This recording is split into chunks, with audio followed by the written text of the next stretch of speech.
नमस्कार, विबोध एकेडमी में आपका स्वागत है। आज हम भाई जो स्क्रीनिंग एचटेट हो चुका है और एचटेट के बाद अब रीओपन होंगे भी फॉर्म, यानी कि जूनियर लेक्चरर के फॉर्म जो 4-5 साल पहले भरवाए गए थे वो एक दो बार रीओपन हो चुके हैं। अब तीसरी बार फिर रीओपन होंगे, यानी कि जो अब एचटेट का रिजल्ट आएगा उसके बाद आप लोगों को जो नए एचटेट में अब क्वालिफाई होंगे उनको भी एक मौका दिया जाएगा इस ये फॉर्म भरने का। वो भी अब जूनियर लेक्चरर के लिए फाइट करेंगे भाई। और उसके लिए अब एस्टेट के बाद यहाँ हरियाणा में एक प्रोसीजर है कि भाई स्क्रीनिंग टेस्ट लेंगे। पिछली बार जो स्क्रीनिंग टेस्ट हुआ था उसका मैंने अध्ययन किया और उसी बेस्ड पर ये स्क्रीनिंग स्पेशल बैच हम आरंभ करने जा रहे हैं भाई।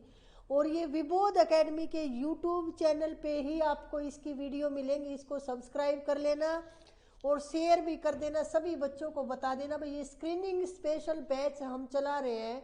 वैसे तो देखो सभी में ये जो जीके हम करवाएंगे वो सभी प्रतियोगिता परीक्षाओं में आती है, लेकिन ये नेट जेआरएफ स्पेशल कोचिंग है भाई। यहाँ पे सिर्फ अध्यापक ही बनते हैं स्टडी करके, क्योंकि जो और परीक्षाएं हैं उनकी तैयारी हम ऑफलाइन या ऑनलाइन नहीं करवाते।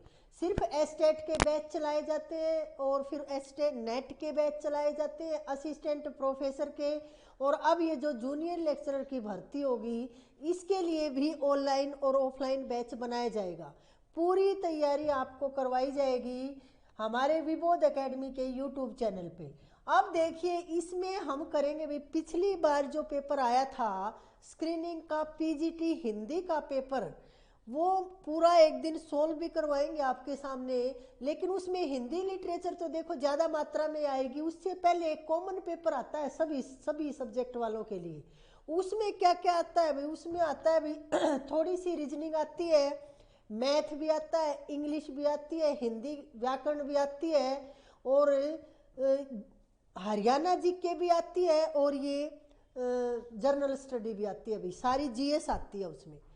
तो उसमें जो आती है भाई सिर्फ 30 या 35 नंबर का तो सिर्फ सब्जेक्ट आता है। जैसे हिंदी, पीजीटी हिंदी हम देखेंगे, जो पीजीटी हिंदी की जो स्क्रीनिंग टेस्ट होगा उसमें हिंदी जो है लिटरेचर जो है वो सिर्फ 30 से 35 नंबर का ही आएगा भाई। बाकी जो बच गए वो उसमें जीएस आएगा भाई, करंट भी आएगा और हरियाणा जीके भी आएगी, और 5-5, 7-7% डाले जाएंगे भी, रीजनिंग के भी, मैथ के भी, और इंग्लिश ग्रामर और हिंदी व्याकरण। और इसमें जो एनसीईआरटी बेस्ड जीके के परसेंट डाले जाते हैं भाई, पिछली बार जो डाले गए थे उसको आधार बना के। आप देखो अब सिलेबस तो वो जो पिछला डला हुआ है, नया तो डाला नहीं है अभी। जो पिछला सिलेबस यदि हम देखते हैं तो उसमें दिया गया है अभी जीएस में, तो उसके हिसाब से आज हम एनसीईआरटी के जो पाठ है भाई, एनसीईआरटी के 6ठी क्लास से हम प्रारंभ करेंगे भाई। 6ठी से लेकर 6वीं से लेकर 12वीं तक की सारी एनसीईआरटी हम पढ़ेंगे भाई, क्योंकि वहाँ से ही प्रश्न पूछे जाएंगे। तो आज हम ज्योग्राफी शुरू करेंगे भाई। और ज्योग्राफी में जो एनसीईआरटी की 6वीं क्लास में जो पहला जो पाठ जो लगा हुआ है वो है भाई सौर मंडल में पृथ्वी। देखो उसका ये नाम है भाई, सौर मंडल में पृथ्वी। तो अब हम इसमें देखेंगे भाई, इसमें ज्योग्राफी के करेंगे, इसी तरह से फिर हिस्ट्री के भी करेंगे, और भाई फिर पॉलिटी की भी करेंगे, यानी कि एनसीईआरटी पूरी करेंगे, क्योंकि वहीं से पेपर बनेगा जो कॉमन पेपर है। देखो सब्जेक्ट सिर्फ हिंदी करवाया जाएगा यहाँ, जो कॉमन पेपर है जो सबका एक जैसा आता है वो कर रहे हैं भाई। उसकी शुरुआत की जा रही है आज। और ये 6वीं क्लास की एनसीईआरटी का जो नई एनसीईआरटी है उसका पहला ही जो अध्याय है वो है भाई सौरमंडल में पृथ्वी। इसका आज हम अध्ययन करेंगे क्योंकि ये स्क्रीनिंग टेस्ट के लिए बहुत ज़्यादा महत्वपूर्ण है भाई।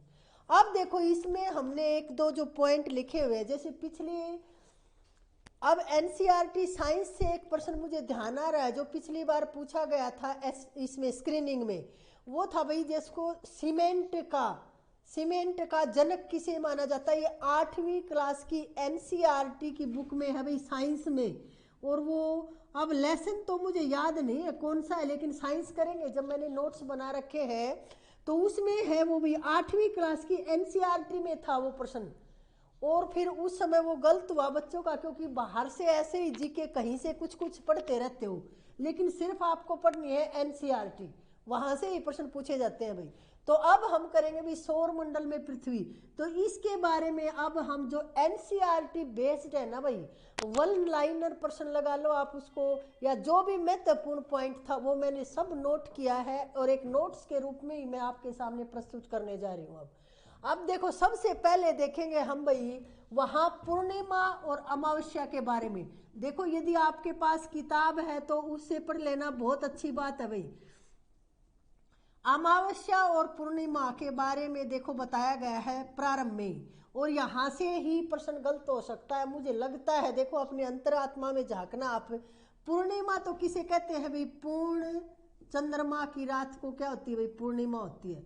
पूर्ण चंद्रमा वाली रात या पूरे चंद्रमा वाली रात आप बोल सकते हो इसको। पूर्णिमा किसे बोलेंगे भाई? पूर्ण चंद्रमा वाली रात को बोलेंगे। लेकिन अमावस्या बताइए आप किसे बोलेंगे? अब देखो अमावस्या का प्रश्न अगर पूछा गया तो बहुत से बच्चों का गलत होगा, क्योंकि अमावस्या है भाई नए चंद्रमा की रात्रि। इसमें लिखा गया है भाई, ये एनसीईआरटी में, कहीं हमने रिसर्च नहीं की कोई चीज, एनसीईआरटी से उठाए गए हैं तथ्य एज इट इज। नए चंद्रमा की रात्रि या रात क्या होगी भाई? अमावस्या होगी भाई। उसके बाद फिर है भाई खगोलीय पिंड, यानी कि न्यू मून। देखो न्यू मून भी आप बोल सकते हो इसको, और नए चंद्रमा की रात्रि को अमावस्या। अब अगला जो उस एनसीईआरटी में है उसमें है भाई खगोलीय पिंड। खगोलीय पिंड क्या होते हैं भाई? इसमें बताया गया है हमारी एनसीईआरटी में कि खगोलीय पिंड कौन से होते हैं, और यह आपसे पूछा भी जा सकता है, तो लिखो भाई खगोलीय पिंड होते हैं भाई जो आसमान में सब कुछ जो चमकता हुआ हमें दिखाई देता है वो खगोलीय पिंड होते हैं भाई। मोटी मोटी तो बात ये है, और लिखो आराम जो एनसीईआरटी में लिखी हुई है कि वे खगोलीय सूर्य, चंद्रमा तथा वे सभी वस्तुएं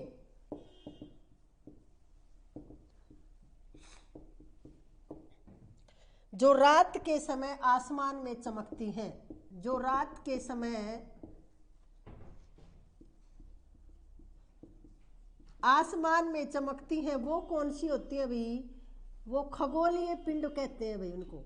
ये एनसीईआरटी बताती है 6वीं क्लास की हमें कि सूर्य, चंद्रमा तथा वे सभी वस्तुएं जो रात के समय चमकती हैं वो क्या होती हैं? खगोलीय पिंड होते हैं भाई।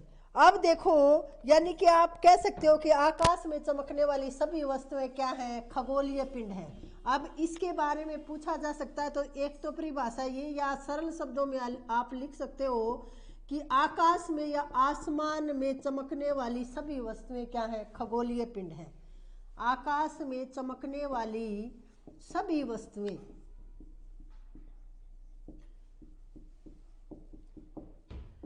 आकाश में चमकने वाली सभी वस्तुएं क्या हैं? खगोलीय पिंड है भाई।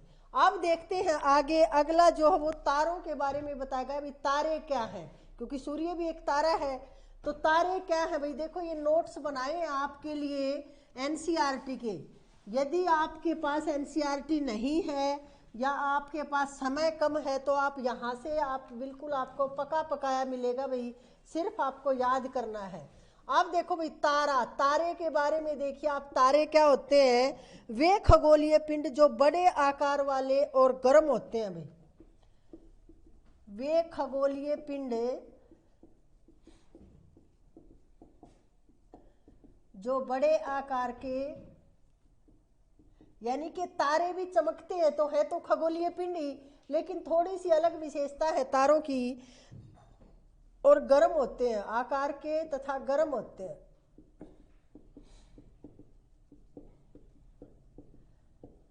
और क्या विशेषता है भाई इसकी? ये गैसों से बने होते हैं। दूसरी विशेषता क्या है भाई इसकी? देखो ये गैसों से बने होते हैं।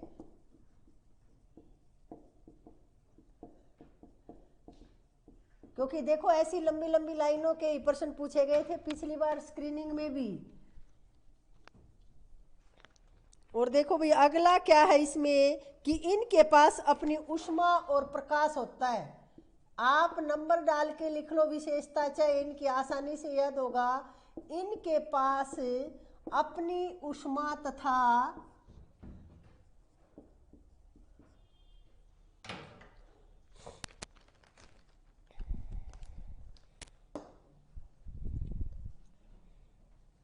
प्रकाश होता है भाई, अपनी ऊष्मा तथा प्रकाश होता है। और क्या होता है भाई,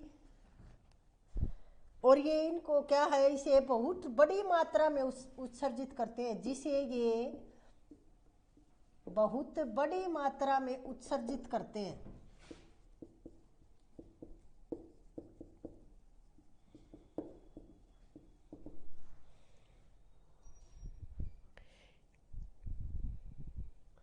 और इन्हें क्या कहते हैं भाई, ऐसे इनको क्या कहेंगे हम, तारे कहेंगे ऐसे खगोलीय पिंडों को। वे खगोलीय पिंड जो बड़े आकार के और गर्म होते हैं भाई, आकार में तो बहुत बड़े होते हैं ये और गर्म होते हैं। इनकी प्रकृति कैसी है, गर्म। ये गैसों के बने होते हैं और इनके पास अपनी ऊष्मा और प्रकाश होता है। ऐसे खगोलीय पिंडों को हम क्या कहेंगे, तारे कहेंगे भाई। और सूर्य भी एक तारा है, ये बात याद रखनी है भाई तारे के बारे में।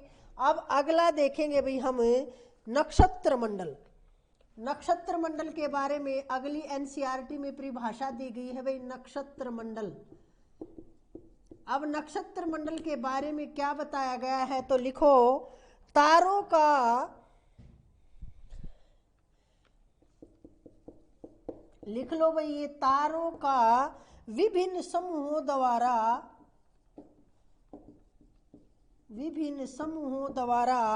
बनाई गई विविध आकृतियों को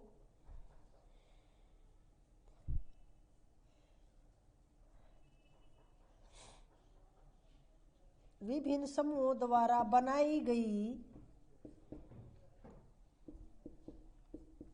विविध आकृतियों को नक्षत्र मंडल कहेंगे भी। विविध आकृतियों को, यानी कि नक्षत्र मंडल क्या है भाई, विभिन्न तारों से, यानी कि तारों के विभिन्न समूह तारे होंगे बहुत ज्यादा समूह में, और वे विविध आकृतियां बनाएंगे, उनको क्या कहें, विविध आकृतियों को।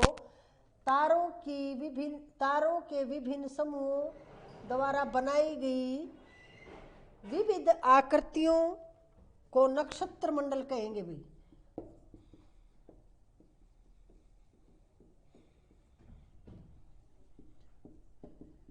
और इसमें क्या है भाई, देखो जैसे जो ये सप्तऋषि है भाई, ये नक्षत्र मंडल है।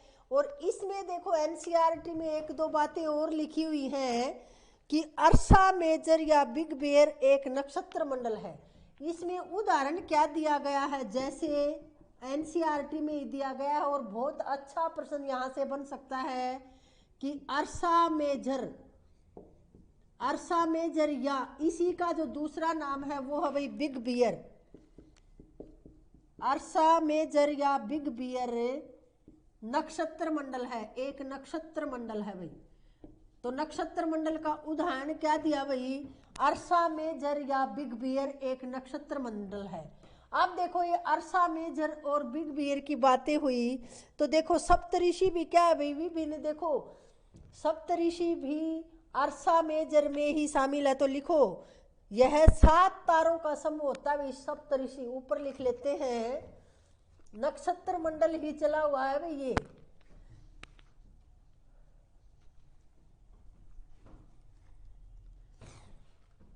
देखो सप्तऋषि के बारे में लिखेंगे हम, क्योंकि ये भी तो जो सप्तऋषि है ये भी तो नक्षत्र मंडल ही है। तो सप्तऋषि क्या है भाई, 7 तारों का समूह है। ये क्या है, 7 तारों का समूह।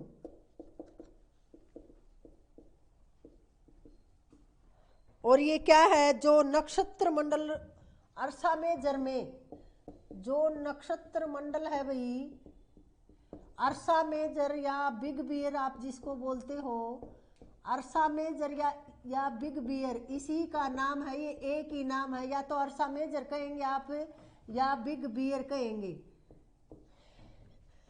का भाग है भाई। यानी कि ये अर्सा मेजर या बिग बियर का ही भाग है। ये नक्षत्र मंडल का नाम है अर्सा मेजर। तो देखो यहाँ से बहुत अच्छा प्रश्न बन सकता है कि सप्तऋषि किसका भाग है, कौन से नक्षत्र मंडल का भाग है। तो अर्सा मेजर या बिग बियर नक्षत्र मंडल का भाग है। ये 6वीं क्लास की एनसीईआरटी में है भाई, बिल्कुल आ सकता है। और इसको देखकर आपको ऐसा लगेगा कि क्या पता ये प्रश्न कहाँ से आ गया, क्योंकि आप वैसे ही क्लास पढ़ते रहते हो, पॉलिटी पढ़ ली, पूरी ज्योग्राफी नहीं। हमें एनसीईआरटी बेस्ड अध्ययन करना है भाई। आप देखो भाई, आगे देखेंगे हम ध्रुव तारा कौन सा होता है भाई। अब ध्रुव तारा बताइए कौन सा होता है। आप सबको पता है जो उत्तर दिशा में जो तारा चमकता रहता है, हमेशा उत्तर दिशा में रहता है, वो कौन सा है भाई, ध्रुव तारा है। तो आप देखो ध्रुव तारे के बारे में लिखेंगे, इसे उत्तरी तारा भी कहते हैं भाई। इसका जो दूसरा नाम है वो है भाई उत्तरी तारा, ये भी याद रखना भाई, इसे उत्तरी तारा कहते हैं। और क्या लिखेंगे इसके बारे में, यह उत्तर दिशा में है। दूसरी विशेषता क्या है इसकी, उत्तर दिशा में है, इसीलिए तो उत्तरी तारा कहते हैं। और तीसरी बात क्या है इसमें कि यह आसमान में हमेशा एक ही स्थान पर रहता है भाई। यह हमेशा एक स्थान पर, यानी कि हमेशा उत्तर दिशा में वहीं पे दिखाई देगा आपको। यह हमेशा उत्तर दिशा में ही रहता है, क्योंकि देखो प्राचीन समय में दिशा का निर्धारण करने के लिए तारों की मदद लेते थे भाई। और उस समय जो ये ध्रुव तारा है ये सबसे ज़्यादा मददगार होता था दिशा बताने में रात के समय। तो यह हमेशा उत्तर दिशा में ही स्थित रहता है। ये सब लिखा हुआ भी एनसीईआरटी में। और देखो हम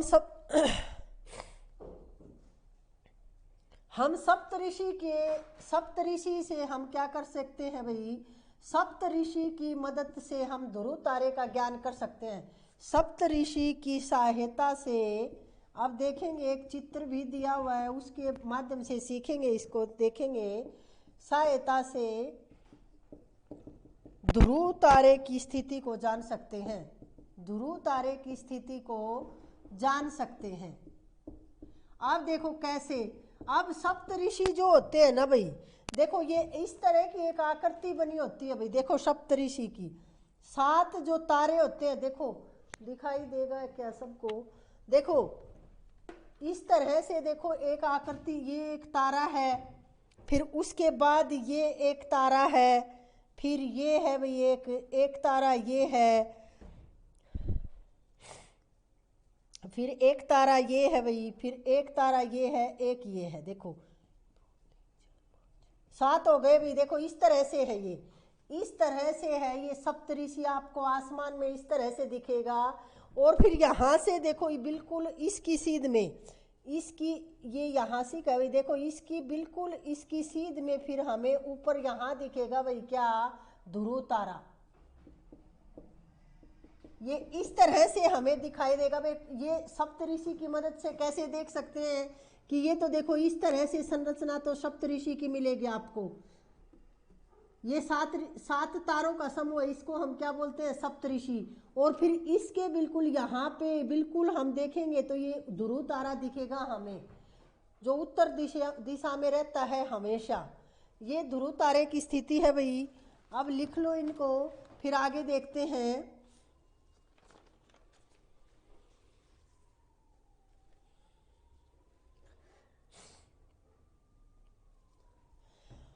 अब देखो भाई, प्राचीन समय में अब क्या किया जाता था कि दिशा का निर्धारण करने के लिए तारों का सहारा लिया जाता था भाई।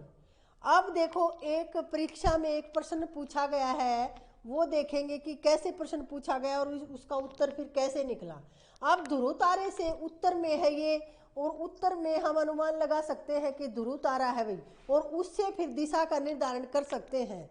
तो देखो प्रश्न क्या पूछा गया कि यदि आपको रात के समय पूर्व दिशा में जाना हो तो आप ध्रुव तारे को जानते हो, यदि आपको ध्रुव तारे का ज्ञान है और आपको रात के समय पूर्व दिशा में जाना है तो आप ध्रुव तारे के किस ओर चलेंगे। ये प्रश्न पूछा गया कि ध्रुव तारे से फिर किस ओर चलेंगे आप। तो देखो अब ये है भाई ध्रुव तारा है, ये उत्तर में है और हमारे मैप में देखो ऐसे दिशाएं होती हैं। ऐसे हमारे मैप में देखो, आप विचलित मत होना कि हम नहीं जानते और रात को ही बता सकते हैं उसको देख के, ऐसे नहीं।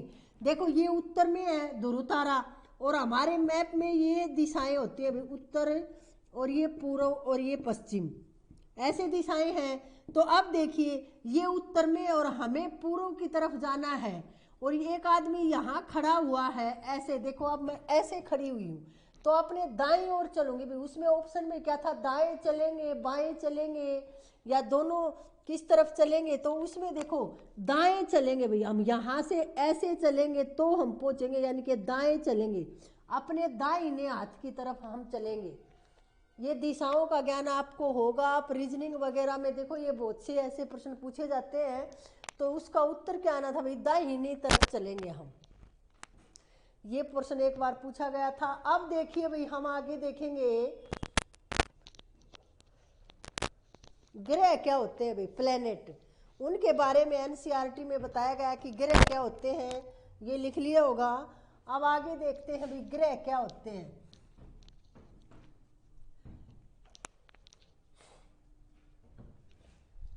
अब देखो भाई ग्रह क्या होते हैं, खगोलीय पिंड जिनमें अपना प्रकाश एवं ऊष्मा नहीं होती, वे तारों के प्रकाश से प्रकाशित होते हैं, ऐसे पिंड ग्रह कहलाते हैं।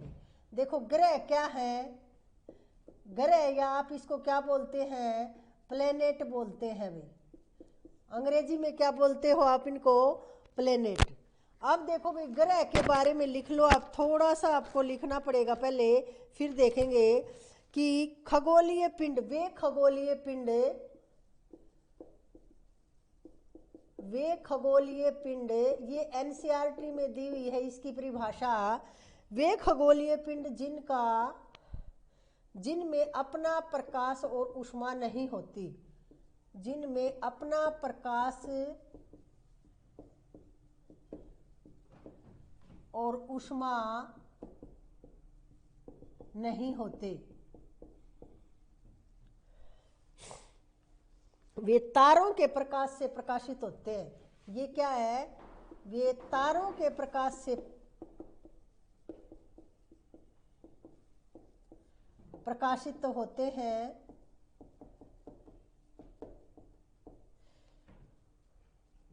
ऐसे पिंड क्या होंगे भाई, जो ऐसे पिंड है उनको क्या कहेंगे हम, ग्रह कहेंगे। वे खगोलीय पिंड जिनका अपना प्रकाश और ऊष्मा नहीं होते, वे तारों के प्रकाश से प्रकाशित होते हैं, वो क्या होते हैं, ग्रह होते हैं भाई।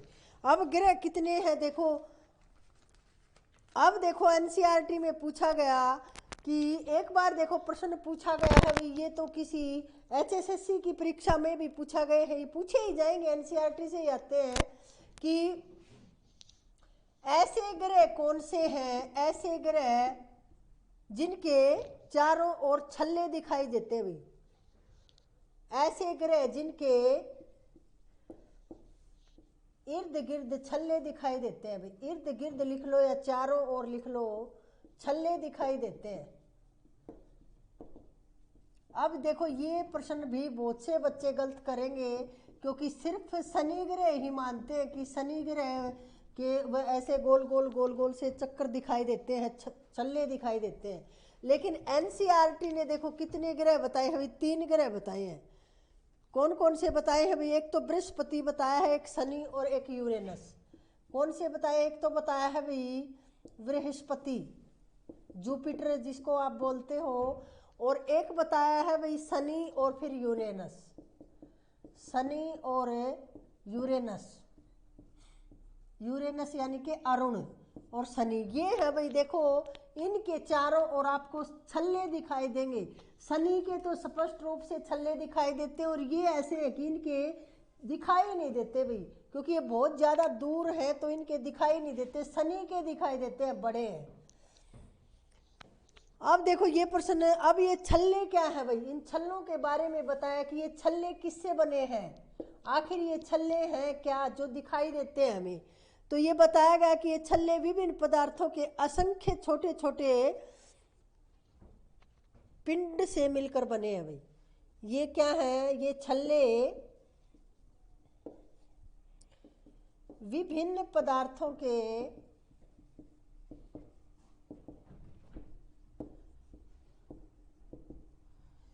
असंख्य छोटे छोटे टुकड़े कह सकते हो आप, टुकड़ों से मिलकर बने हैं, या पिंड कह सकते हो, असंख्य छोटे छोटे पिंड से मिलकर बने हैं। ये है भाई छल्लों के बारे में बताया। अब देखते हैं भाई आगे हम कि ग्रह जो पहले देखो 9 ग्रह बताए जाते थे, अब 8 ग्रह हैं। सौरमंडल के बारे में देखेंगे अब सौरमंडल में कितने ग्रह हैं, और शुद्ध ग्रहों की भी बात करेंगे क्योंकि वहां से सीटेट में भी प्रश्न पूछा गया था। अभी पीछे जो सीटेट हुआ था उसमें भी और स्क्रीनिंग में भी पूछा जाएगा।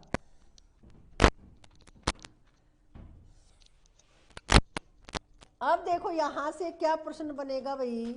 अब देखो पहले तो देखो भाई हम देखते हैं कि ग्रह 8 ग्रह हैं, तो वो सूर्य के यानी कि दूरी के हिसाब से या आकार के हिसाब से इनका वो क्रम पूछ लेते हैं भाई। तो देखिए सौरमंडल के बारे में भी लिखा हुआ है, इसमें सूर्य के बारे में भी। पहले हम देखते हैं भाई कि सूर्य, देखो ये सूर्य है भाई, और फिर सूर्य के इर्द गिर्द घूमते हैं ये। तो देखो सूर्य तो ये बढ़ते क्रम में देखेंगे, ये तो है सूर्य, और इस सूर्य के चारों ओर घूमेंगे तो सबसे पहले कौन सा आएगा, बुध। तो ये और बुध देखो, अब इनका याद करने का एक तरीका देखेंगे। पहले हम लिखते हैं भाई, अब बुध के बाद कौन सा आएगा, फिर देखिए बुध के बाद फिर लिखेंगे भाई क्या आएगा, शुक्र, फिर आएगा भाई पृथ्वी, फिर आएगा भाई मंगल, फिर आएगा बृहस्पति, जुपिटर आप जिसको बोलते हो, और फिर आएगा भाई शनि, और शनि के बाद फिर यूरेनस यानी कि अरुण और वरुण, यूरेनस और नेपच्यून। अरुण वरुण है भाई हिंदी में, ये है अरुण और ये है भाई वरुण। अब देखो ये हो गए भाई, देखो 8 हो गए। अब इनका क्रम देखते हैं भाई, हम याद करने का क्रम कैसे याद करें, एक आसान तरीका देखेंगे हम इसका, जो क्योंकि कई बार पूछ लेते हैं कि ये सूर्य से कौन से नंबर पे है, पृथ्वी या शुक्र या मंगल, इस तरह से पूछ लेते हैं। तो देखो भाई बुधवार से शुरू करो और फिर एक छोड़ के अगला करते चलो। जैसे बुध है, बृहस्पतिवार को छोड़ दो, फिर क्या करो, बुध फिर बृहस्पति, और फिर बृहस्पति के बाद क्या है, शुक्र। तो देखो क्या लिखा हमने, बुध बृहस्पति छोड़ दिया, शुक्र, फिर शुक्र छोड़ के फिर क्या, शनि छोड़ के रवि लिखो, और रवि की जगह लिख दो भाई रविवार की जगह पृथ्वी। रविवार को छुट्टी होती है और फिर छुट्टी के दिन हम पृथ्वी पर छुट्टियां मनाएंगे, ये कह सकते हो, या पृथ्वी पर ही छुट्टी व्यतीत करते हैं लोग, पृथ्वी पर ही है जीवन। तो देखो छुट्टी, ये छुट्टी वाले दिन को हम पृथ्वी देखेंगे। फिर रविवार के आगे सोमवार को छोड़ के फिर मंगलवार, मंगलवार मंगल ग्रह, फिर मंगल के बाद देखिए बुध को छोड़ के फिर बृहस्पति, और फिर बृहस्पति के बाद शुक्र को छोड़ के फिर शनि, और यूरेनस और नेपच्यून तो आपको पता ही होता है, ये दोनों तो अलग है तो याद हो जाएंगे। तो इस तरह से ये याद करने का एक तरीका है, आप इस तरह से याद कर सकते हो, और वैसे ही यदि आपको याद है तो बहुत अच्छी बात है भाई।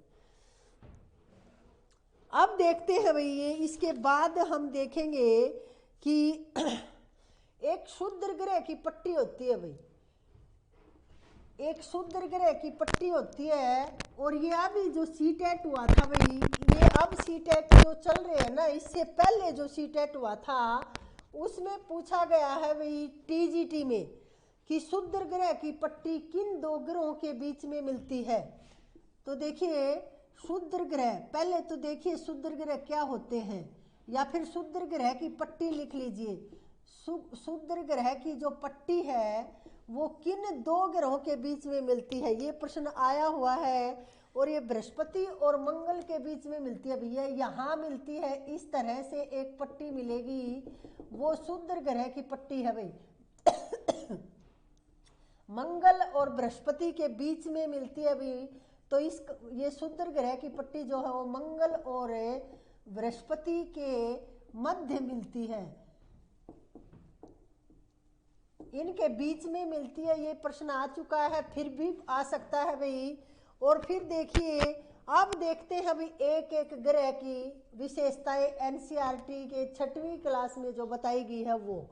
अब बुध ग्रह के बारे में देखेंगे भी। अब बुध ग्रह देखो, एक तो क्या है, सूर्य के सबसे नजदीक है, तो इसका परिक्रमण और घूर्णन देखेंगे हम इन सभी ग्रहों का, क्योंकि वहां से भी प्रश्न पूछे जाते हैं भाई। अब बुध ग्रह के बारे में देखिए आप, जैसे इसका परिक्रमण। अब परिक्रमण और घूर्णन देखो, ये दो चीजें हमें देखनी है। तो परिक्रमण तो होता भी ये सूर्य के जो चारों ओर चक्कर लगाते हैं उसको तो बोलते हैं परिक्रमण, और अपने इर्द गिर्द अपने ही अक्ष पर जो घूमते हैं उसको बोलते हैं घूर्णन। तो परिक्रमण और घूर्णन गति अलग अलग होती है प्रत्येक ग्रह की। तो देखिए भाई, बुध का जो परिक्रमण है वो है भाई 88 दिन का परिक्रमण। जैसे देखो पृथ्वी का परिक्रमण है, हमारी पृथ्वी क्या है 365 दिन में सूर्य के इर्द गिर्द घूम लेती है, तो 1 वर्ष बनता है परिक्रमण से। और घूर्णन से बनता है दिन।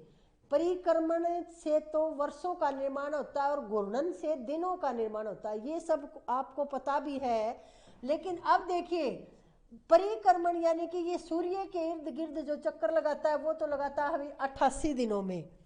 और बुध का जो घूर्णन है वो है भाई 59 दिन का, यानी कि बहुत धीमे घूमता है ये 59 दिन में।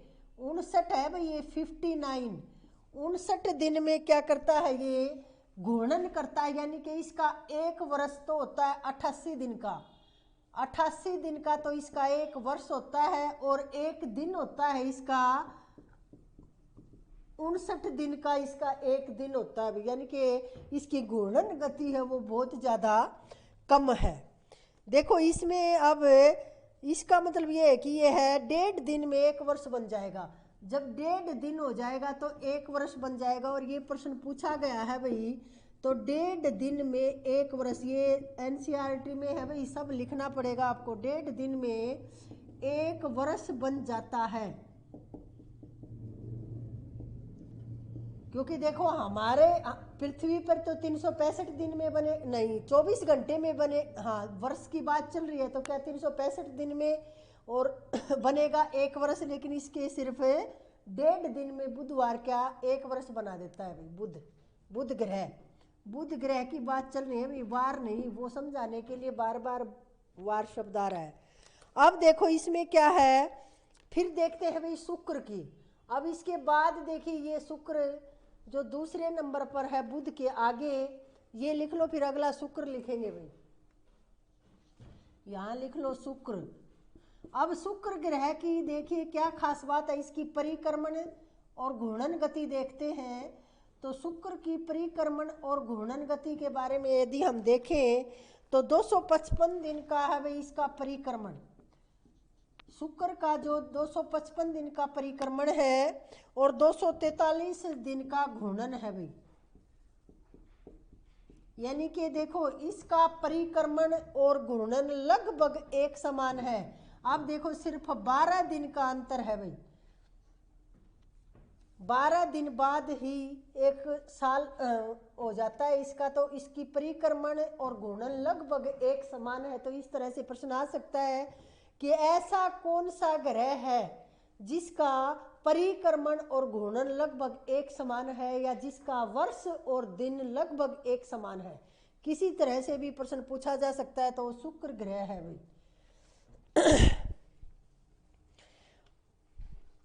और लिखो भाई, देखो इसमें पृथ्वी का सबसे नजदीक का ग्रह है, ये पृथ्वी के सबसे नजदीक का ग्रह पूछा गया है कई बार है, और इसे पृथ्वी का जुड़वा ग्रह भी कहा जाता है। पृथ्वी का जुड़वा ग्रह भी है भाई ये, पृथ्वी की बहन, सांझ का तारा, ये ऐसे कई उपनाम दिए जाते हैं भाई। सुबह का तारा, सांझ का तारा, शुक्र को पृथ्वी का जुड़वा ग्रह भी किसे कहा जाता है, कई बार प्रश्न पूछा गया है, तो शुक्र को कहेंगे भी पृथ्वी का जुड़वा ग्रह। अब देखते हैं भी आगे बृहस्पति ग्रह के बारे में, जुपिटर के बारे में देखेंगे भी। अब देखो ये एनसीईआरटी से डाटा उठाया गया है, इसमें देखो हेरफेर करने की जरूरत नहीं है, ऐसा ही पूछा जाता है। जो ज्यादा पांडित्य दिखाने के लिए इतने ये है, ये और कुछ, ये जो एनसीईआरटी में लिखा हुआ है वो लिखवाया जा रहा है अभी आपको।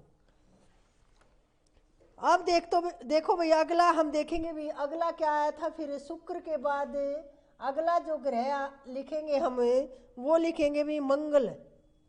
मंगल ग्रह के बारे में बातचीत करेंगे। अब मंगल ग्रह का परिक्रमण और घूर्णन देखेंगे भाई, इसकी परिक्रमण गति और घूर्णन गति।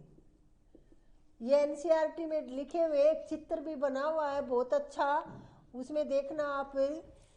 तो देखिए इसका परिक्रमण है भाई 687 दिन का है भाई, 687 दिन का। तो क्या है भाई परिक्रमण, और घूर्णन है इसका भाई 24 घंटे का, यानी कि घूर्णन तो लगभग पृथ्वी के समान है इसका।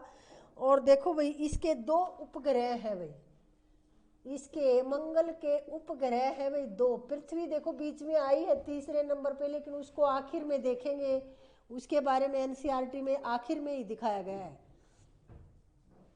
इसके 2 उपग्रह बताए गए हैं भाई। और बृहस्पति, अगला देखेंगे भाई हम बृहस्पति ग्रह।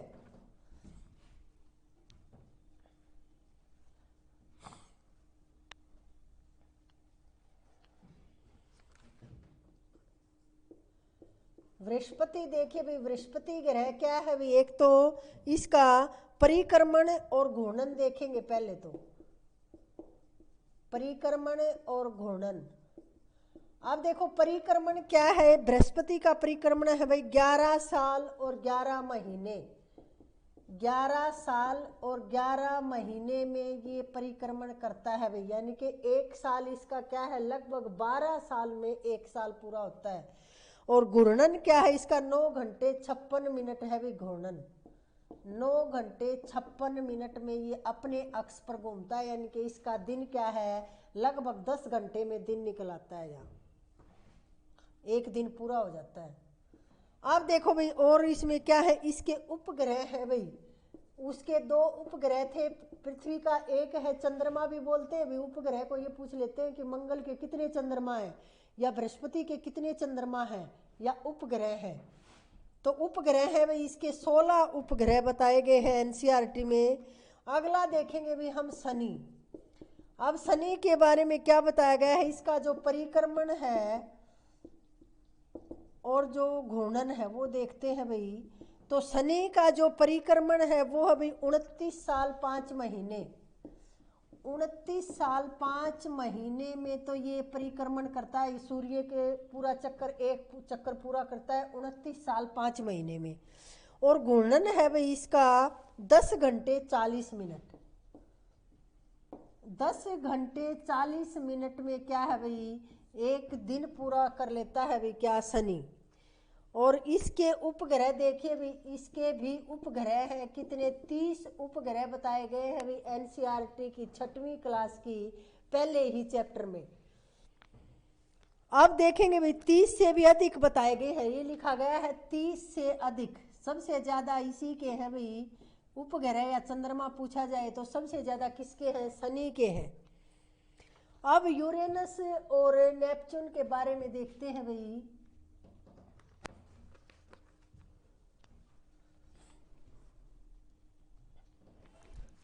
अब देखो अरुण और वरुण के बारे में देखते हैं भाई। अरुण ग्रह है वो, उसका जो है परिक्रमण है भाई और घूर्णन। परिक्रमण और घूर्णन, परिक्रमण है भाई इसका 84 साल है भाई। 84 साल में ये सूर्य के इर्द गिर्द चक्कर लगाता है, पूरा करता है। और घूर्णन है भाई इसका 17 घंटे। 17 घंटे में 1 दिन पूरा होता है अरुण का। और इसके उपग्रह है भाई 17 उपग्रह हैं। इसके पास अपने 17 उपग्रह है। जिस तरह पृथ्वी के पास 1 उपग्रह है चंद्रमा, उसी तरह इसके पास 17 है भाई। और अगला देखेंगे भाई वरुण। वरुण ग्रह जो है, या नेपच्यून आप जिसको बोलते हैं, इसका जो परिक्रमण है वो है भाई, नेपच्यून का परिक्रमण है भाई 164 वर्ष, सबसे ज्यादा है देखिए इसका। और घूर्णन देखिए, अब घूर्णन है भाई इसका 16 घंटे, और इसके उपग्रह है भाई 8। ये भाई एनसीईआरटी की 6वीं कक्षा की एनसीईआरटी में ये लिखा हुआ है ग्रहों के बारे में। अब हम इससे आगे देखते हैं, आगे सौरमंडल के बारे में भी कुछ लिखा हुआ है और पृथ्वी के बारे में।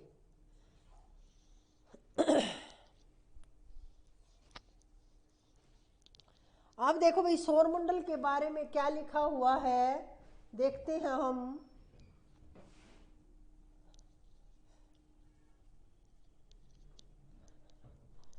देखो सौरमंडल जो है, सौरमंडल के बारे में क्या लिखा हुआ है एनसीईआरटी में कि पौराणिक रोमन कहानियों में सोल शब्द का प्रयोग किया गया। भाई देखो सोल, प्राचीन पौराणिक रोमन कहानियों में सोल शब्द को सूर्य देवता कहा गया। भाई ये सोल सूर्य देवता के लिए सोल शब्द का प्रयोग किया गया है। सूर्य देवता के लिए इस शब्द का प्रयोग हुआ है किसमें? रोमन कहानियों में, जो पौराणिक कहानियां हैं रोमन की उसमें। और फिर सौर जो है वो सूर्य से संबंधित हो गया, सौर भी, सौर सूर्य से संबंधित है। और फिर सौरमंडल कैसे बना, तो लिखो भाई सूर्य परिवार को सौरमंडल कहते हैं, सोलर सिस्टम। सूर्य का जो परिवार हो गया, ये ग्रह और ये उपग्रह और ये क्षुद्र ग्रह मिला के जो सब हो गए, ये सूर्य के परिवार हो गए। भाई सूर्य परिवार को क्या कहेंगे? भाई सौरमंडल कहेंगे। अब देखो भाई सबसे पहले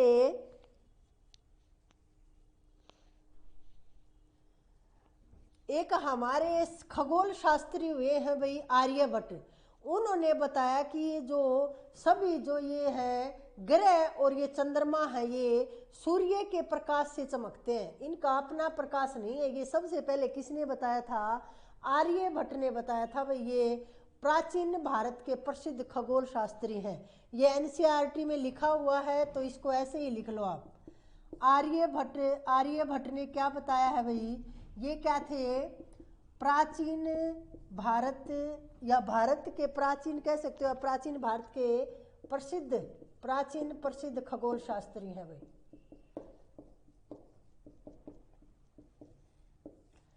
और इन्होंने क्या बताया था कि सभी ग्रह तथा चंद्रमा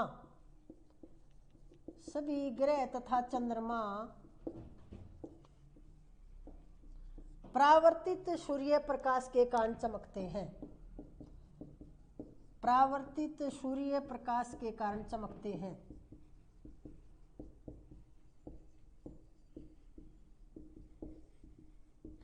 ये किसने बताया था? भाई आर्यभट्ट ने बताया था।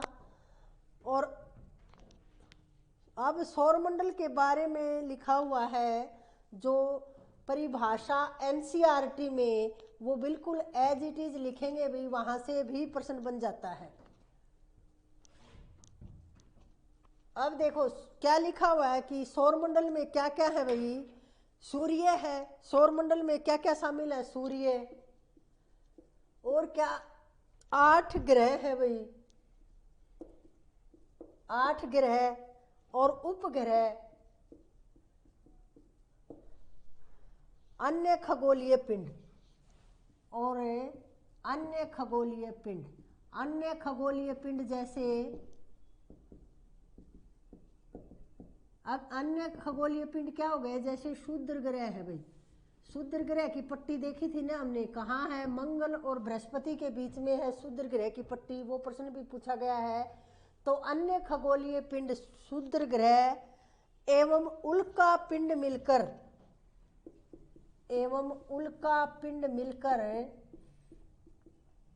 सौरमंडल का निर्माण करते हैं भाई। अब देखिए सौरमंडल में क्या क्या है, ये सब बता दिया भाई एनसीईआरटी ने। और यहां से प्रश्न बन सकता है कि सौरमंडल में शामिल है सूर्य, 8 ग्रह, उपग्रह और क्षुद्र ग्रह, या सभी, या केवल 8 ग्रह और सूर्य, तो फिर कंफ्यूजन हो सकता है भाई, क्योंकि ये सभी सौर मंडल में शामिल है भाई। सूर्य, 8 ग्रह, उपग्रह और अन्य खगोलीय पिंड, क्षुद्र ग्रह एवं उल्का उल्का पिंड लिखो भाई यहाँ, उल्का पिंड मिलकर सौर मंडल का निर्माण करते हैं। ये सभी मिलकर सौर मंडल का निर्माण करते हैं भाई। ये सौर मंडल की परिभाषा दी है एनसीईआरटी में। अब देखो भाई, कुछ यहां से ऑब्जेक्टिव प्रश्न बनते हैं भाई। सर ये एक और मिलेगा उस साइड। अब देखो यहां से प्रश्न कैसे बन सकते हैं भाई। अब देखो यहां से प्रश्न बनेंगे कि सबसे सूर्य के सबसे पास का ग्रह,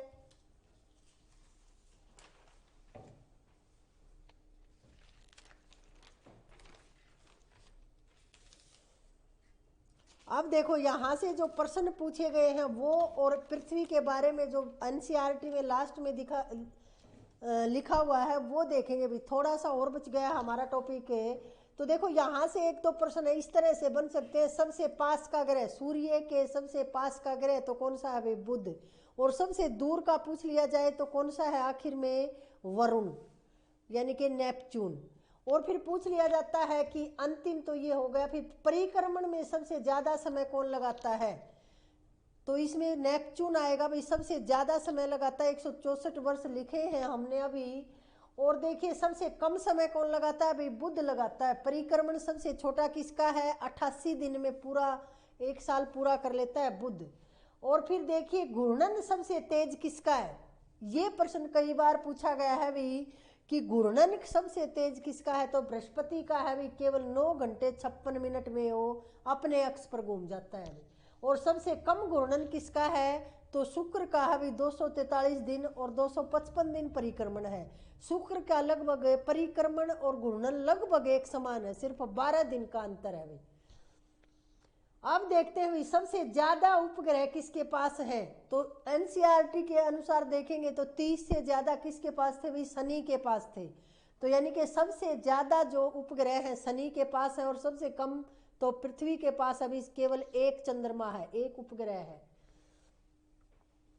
और देखो ये भी प्रश्न पूछा गया कि ऐसे ग्रह जिसके पास उपग्रह ही नहीं है, कोई उपग्रह नहीं है, तो वो बुध और शुक्र 2 है भाई।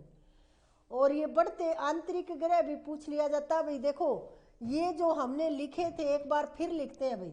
देखो ये सूर्य है, और एक तरीका भी बताया कि बुधवार से शुरू करो, आप बुध से शुरू करो और फिर एक छोड़ के, और वार जो हमारे हैं उनमें से एक छोड़ के अगले पे चलो। अब बुध के बाद हमने क्या देखा, बृहस्पति छोड़ के शुक्र देखा।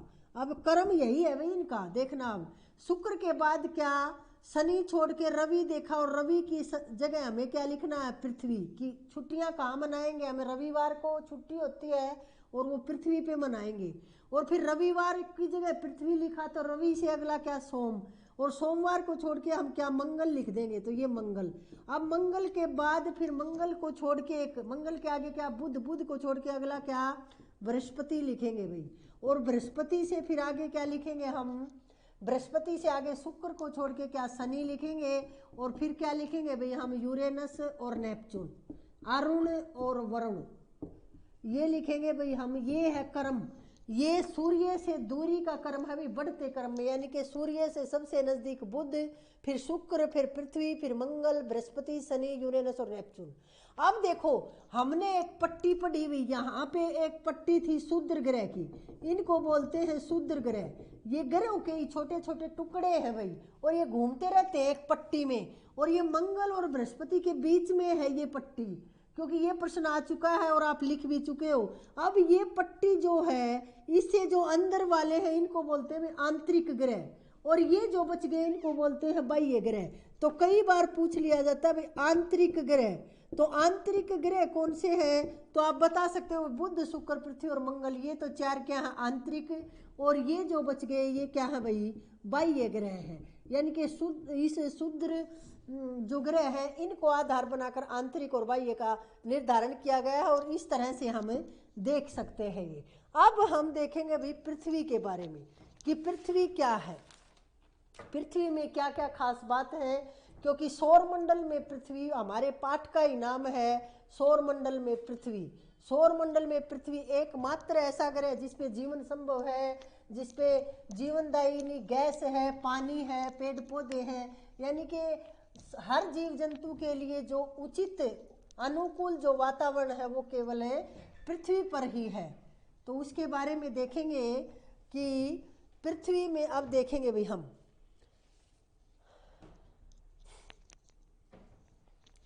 पृथ्वी के बारे में। देखो पृथ्वी के एक दो पॉइंट लिखना चाहो तो और लिख लो, क्योंकि यहाँ से भी देखो एस्टेट वगैरह में भी जैसे पीआरटी का होता है वहाँ भी प्रश्न ये कई बार पूछ लिए जाते हैं, छोटे छोटे ही प्रश्न है कि जो ये प्रश्न पूछा गया है सौर मंडल के लिए प्रकाश और उष्मा का एकमात्र स्रोत है, तो सूर्य है भाई।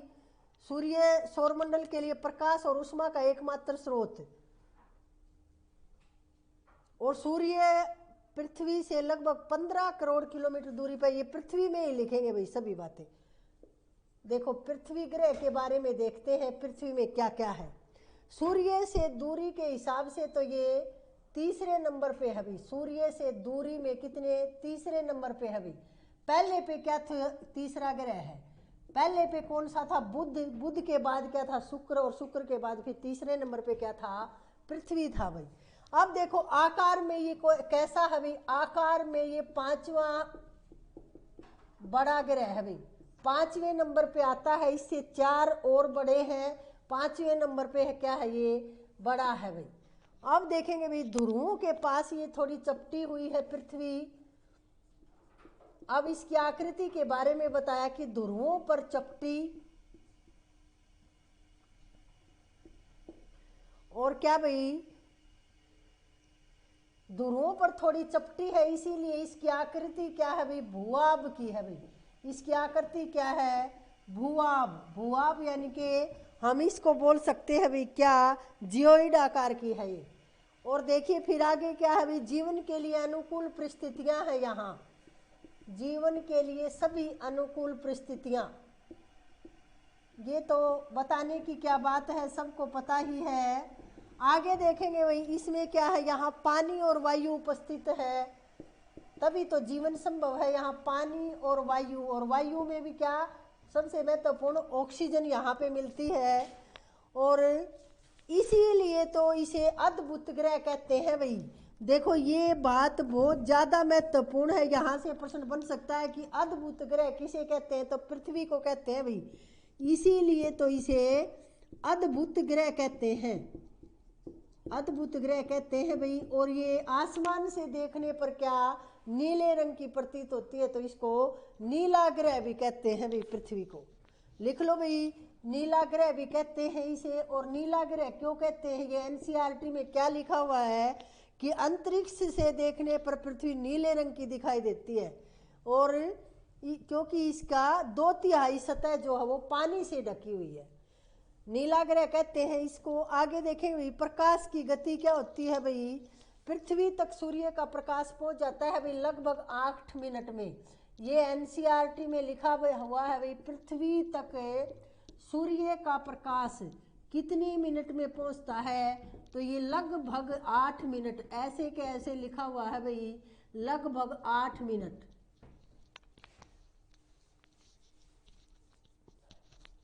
और प्रकाश की गति क्या होती है ये भी देखो, कॉलम में एक एनसीईआरटी में बॉक्स बना के लिखी हुई है प्रकाश की गति। ये नीचे दिख नहीं रहा, ऊपर लिखेंगे प्रकाश की जो गति है वो जो एनसीईआरटी में लिखा हुआ है वो सब महत्वपूर्ण है भाई, चाहे वो बॉक्स में लिखा हुआ है या सीधे सीधे। अब देखो एक डिब्बे में यानी कि ब्रैकेट में ऐसे लिखा हुआ है कि प्रकाश की गति, प्रकाश की गति कितनी है भाई, तो इसमें हम देखें भाई 3 लाख किलोमीटर प्रति सेकंड लिखी हुई है भाई। देखो ऐसे लिखा हुआ है, लाख में कितनी 5 जीरो होती है ना, हाँ इसी तरह लिखा होता है 3 लाख किलोमीटर प्रति सेकंड, ऐसे ही लिखा हुआ है। ये है भाई प्रकाश की गति। और देखो सूर्य से पृथ्वी की दूरी कितनी है भाई, यानी कि पृथ्वी से सूर्य लगभग कितनी दूरी पर है, तो लिखेंगे भाई सूर्य की दूरी कितनी है, 15 करोड़ किलोमीटर दूर है भाई। पृथ्वी से सूर्य की दूरी कितनी है भाई, 15 लाख किलोमीटर नहीं भाई 15 करोड़ किलोमीटर है भाई, 15 करोड़ किलोमीटर इतनी दूरी पर है भाई क्या सूर्य हमारी पृथ्वी से। और देखो एक और फिर लिखा हुआ है ये ब्रैकेट में कि नील आर्मस्ट्रॉन्ग पहले व्यक्ति है जिसने नील, ये सब पता भी चंद्रमा पर सबसे पहले जाने वाले व्यक्ति कौन है, नील आर्मस्ट्रॉन्ग है भाई, सबको पता है। और ये क्या इन्होंने क्या किया भाई 31 जुलाई 1969 को, देखो ये डेट लिखी हुई है एनसीईआरटी में तो आपको याद रखनी है भाई, 31 जुलाई 1969 ईस्वी को सबसे पहले चंद्रमा की सतह पर कदम रखा भाई, सबसे पहले चंद्रमा की सतह पर कदम रखा। देखो भाई पीजीटी यानी कि जूनियर लेक्चरर कोई छोटी पोस्ट नहीं है, उसके लिए आपको जो लिखवाया जा रहा है डेट सब कुछ याद करना है। बहुत गंभीरता से आजकल आप देख रहे हो छोटी परीक्षाओं के पेपर भी कितनी गंभीरता से बनाए जा रहे हैं, तो ये तो बहुत अच्छे लेवल का पेपर बनाया जाएगा। पहले वाले पेपर को देखकर आप अनुमान नहीं लगा सकते कि वैसा पेपर आएगा, अब की बार देखना आप। और अब भी वैसे भी देखो प्योरिटी से सिलेक्शन होंगे भाई, अब कोई धांधली कुछ नहीं होगा, जिसने पढ़ा जीत उसी की होगी। अब देखो भाई चंद्रमा के बारे में देखते हैं थोड़ा सा, पृथ्वी का, अब पृथ्वी के बारे में देखा, अब आगे देखेंगे भाई चंद्रमा जो पृथ्वी का एकमात्र उपग्रह है, चंद्रमा उसके बारे में देखेंगे भाई। चंद्रमा क्या है, ये पृथ्वी का उपग्रह है, ये पृथ्वी के पास केवल एक उपग्रह है, तो पृथ्वी का उपग्रह क्या है, चंद्रमा। अब देखेंगे भी इसका व्यास, देखो ये लिखा हुआ है तो ऐसे ही पूछा जा सकता है कि इसका व्यास पृथ्वी के व्यास से, पृथ्वी के व्यास का 1/4 है, 1/4 है, ये लिखा हुआ है भाई। अब देखो कैसे व्यास क्या होता है भाई, देखो जैसे ये सर्कल है और ये केंद्र बिंदु है और ये जो होती है ये त्रिज्या होती है, और ये अगर ऐसे पूरा हो जाता है तो ये व्यास हो जाता है भाई।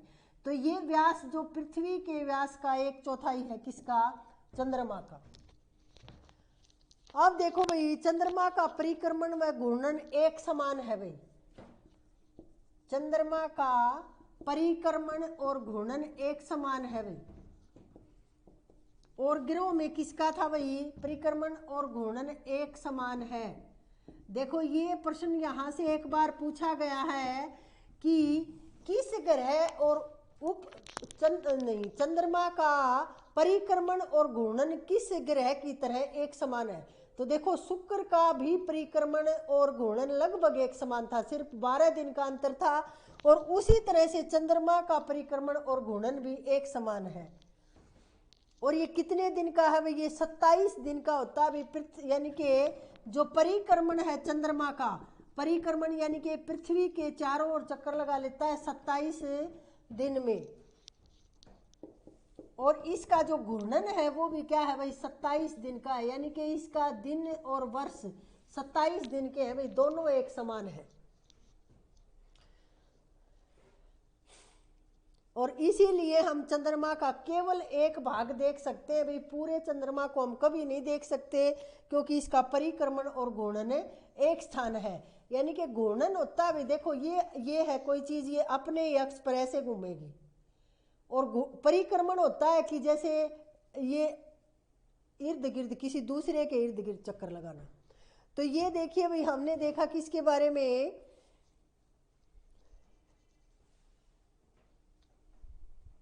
अब हम उल्का पिंड के बारे में भी लिखा हुआ है हमारी किताब में, तो वो देखेंगे उल्का पिंड क्या है। तो देखिए भाई उल्का पिंड के बारे में लिखिए, ये पत्थरों के छोटे छोटे टुकड़े हैं भाई उल्का पिंड। उल्का पिंड क्या है, पत्थरों के छोटे छोटे टुकड़े।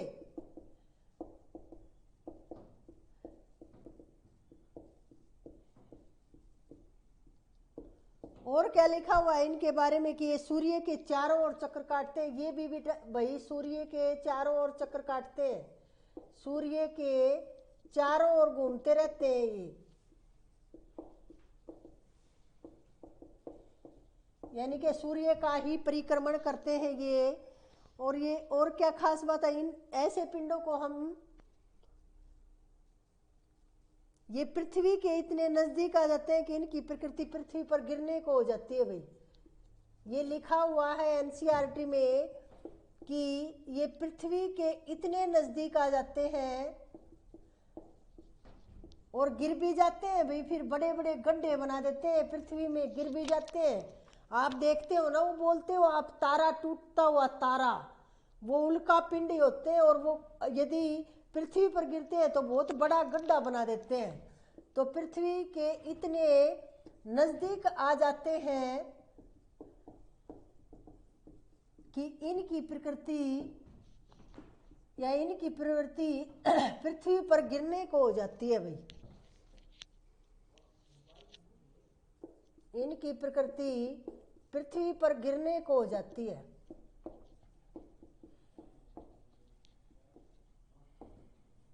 ये देखा भाई हमने किसके बारे में, उल्का पिंड के बारे में। अब हम देखते हैं भाई ब्रह्मांड के बारे में, आखिर में सबसे लास्ट में जो एनसीईआरटी की 6वीं क्लास की पहले लेसन में जो लिखा हुआ ब्रह्मांड के बारे में वो देखेंगे भाई। ये आज हमारा फिर टॉपिक पूरा हो जाएगा। अब ब्रह्मांड क्या है, ब्रह्मांड क्या है भाई, देखो इसमें लिखा हुआ है कि आकाश गंगाओं से मिलकर बनेगा ब्रह्मांड। अब देखो गिरोह गिरोह से मिलकर सौरमंडल बना और सौरमंडल में फिर क्या है, आकाश गंगाएं, और आकाश गंगाओं से मिलकर क्या बना, ब्रह्मांड मिला भाई। ये लिखा हुआ है तारों का विशाल समूह क्या है, आकाश गंगा।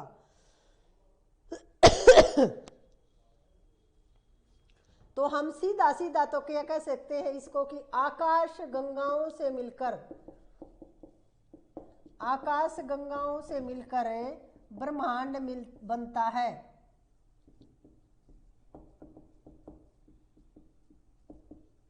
यानी कि ग्रहों से मिलकर सौरमंडल बना और फिर सौरमंडल में जो तारों का बहुत बड़ा समूह होता है उसको आकाश गंगा कहते हैं, और उन आकाश गंगाओं से मिलकर पूरे ब्रह्मांड का निर्माण हुआ। और हमारी आकाश गंगा का नाम क्या है भाई, मिल्की वे है भाई। हमारी आकाश गंगा क्या है, मिल्की वे। ये था भाई कहाँ, हमारे एनसीईआरटी में। फिर देखो अगला जो अध्याय हम करेंगे वो ग्लोब, अक्षांश और देशांतर है। ये हमने देखा भाई ग्रहों के बारे में, नक्षत्र मंडल के बारे में, फिर क्षुद्र ग्रहों के बारे में, सौर मंडल के बारे में, सूर्य के बारे में, फिर एक एक ग्रह के बारे में और पृथ्वी के बारे में अंत में। ये सब एनसीईआरटी की 6ठी क्लास में दिया गया है भाई। हमने कहीं और से कोई डाटा कलेक्ट नहीं किया है, हूबहू सिर्फ प्रश्न उत्तर बना दिए गए आपके, और ये आपको ऐसे ही याद करने हैं। आज के लिए इतना। इसी तरह पूरी एनसीईआरटी करवाएंगे। ये स्क्रीनिंग स्पेशल बैच चला आरंभ किया है भाई हमने। ये जो अब एस्टेट के बाद जो रीओपन होंगे वो परीक्षा जल्दी होगी भाई, मार्च तक हो जाएगी।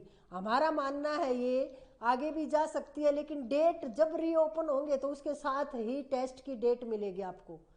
तो उसकी तैयारी अभी से शुरू कर दी है हमने, ऑफलाइन ऑनलाइन दोनों तरह से। और देखो यदि आप